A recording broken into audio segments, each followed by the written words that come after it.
Every griller knows there's really nothing better than enjoying a nice, juicy, perfectly grilled steak.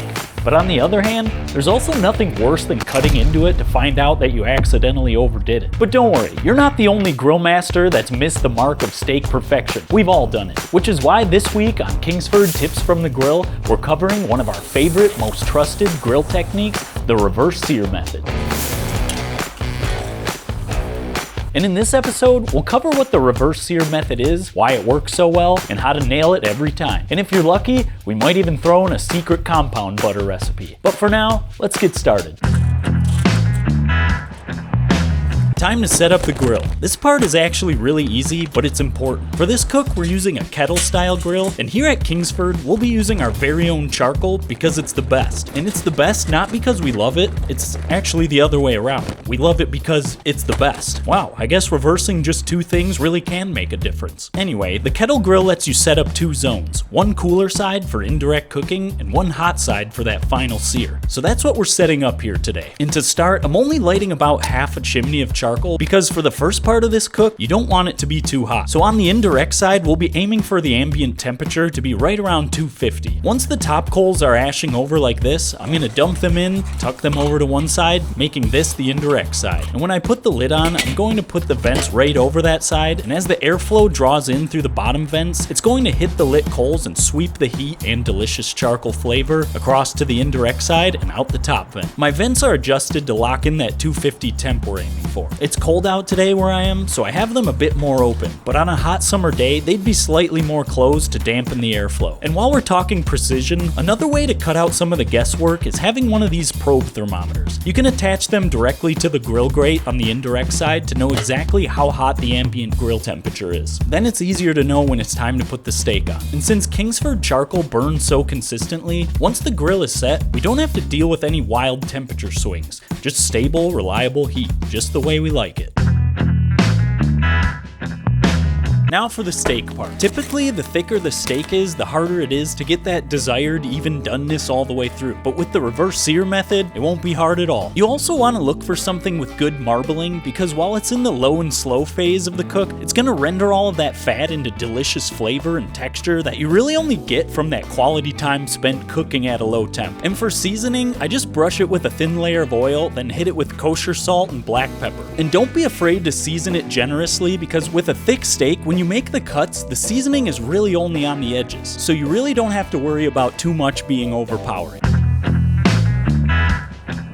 Alright, it's time to get it on the grill. Our grill temp is right around 250. I'm using a probe thermometer to monitor the steak, and we're closing the lid to let the magic happen. And again, the magic that is happening in there is kind of two things. One, it's slow cooking, so it's rendering all the fat and marbling into juicy, delicious flavor. And two, by bringing up the temperature slowly instead of quickly, that internal temperature of the steak is going to be consistent through the entire piece of meat. It's really all about knowing the internal temp you want your steak to be at the end. And since everybody likes things a little bit different, here's a little cheat sheet if you need it. For our steak, we're looking to end up with medium rare, so we're gonna shoot for an internal temp of around 120 to 125, which should take around 30 to 45 minutes. So while we wait for that, let's make that compound butter that I mentioned earlier.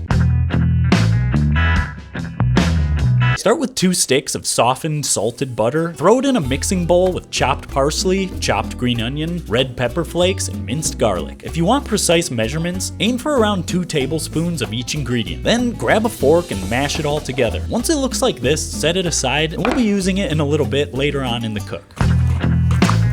It's been about 40 minutes and we're right at 125, which is exactly what we were aiming for. And before I set this down to start building the sear fire, take a look at the steak. You can already tell by how jiggly or wobbly the steak is that the fat has been rendered incredibly. I can already tell that this thing is going to be just full of flavor and perfectly tender. But I'm going to set this inside to rest so we can get started on phase 2. First, I'm going to take the grill grate off and add more fresh charcoal. And I'm also going to open the vents up all the way. The goal for this part is to get this side hot enough to where the steak really only needs to be on for about 30 seconds per side. So to get there, we're really just adding more charcoal and more airflow. And if you're wondering, it's totally fine for the steak to be resting while the grill is heating up. There's no need to rush. But once the new coals are fully lit and the fire is hot, we're ready for the sear part.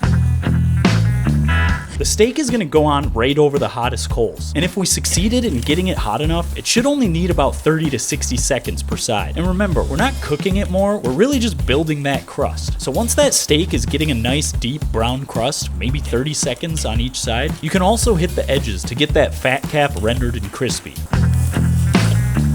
Once the sear is where we want it, we're gonna take it off and let it rest for 5 to 7 minutes. And I know it's tempting, but this part is really important, so don't skip it. Right now, all the juices in the steak are still super active. So if you cut into it before resting, they're all just gonna leave the steak as soon as you cut it, and you'll end up with unnecessarily dry cuts of meat. We don't want that. We want juicy. But don't worry, because 5 to 7 minutes is just enough time to throw that compound butter into a skillet and melt it into an incredible butter sauce to top the steak with once we do cut it. Look at that. This stuff is incredible. Alright, our butter sauce is melted and our steak is done resting. And as we cut into it, I have 2 tips for you. The first tip is use a knife with a straight blade instead of a serrated edge. This might be preference, but to me it always looks way better when you can get clean, straight slices instead of jagged cuts that tear and pull it apart. And tip number 2, you've probably heard this 100 times, but cut against the grain. That just means when you go to slice into the meat, go in the opposite direction that the muscle fibers are going. And there you have it, the reverse sear method. Low and slow for perfect even doneness, finished hot and fast for a beautiful crust. Once you try it, it's really hard to go back. Thanks for joining us today. And if you found this helpful, make sure to check out more of our series Kingsford Tips from the Grill for more great grilling techniques. Now go enjoy that perfectly grilled steak, and we'll see you next time.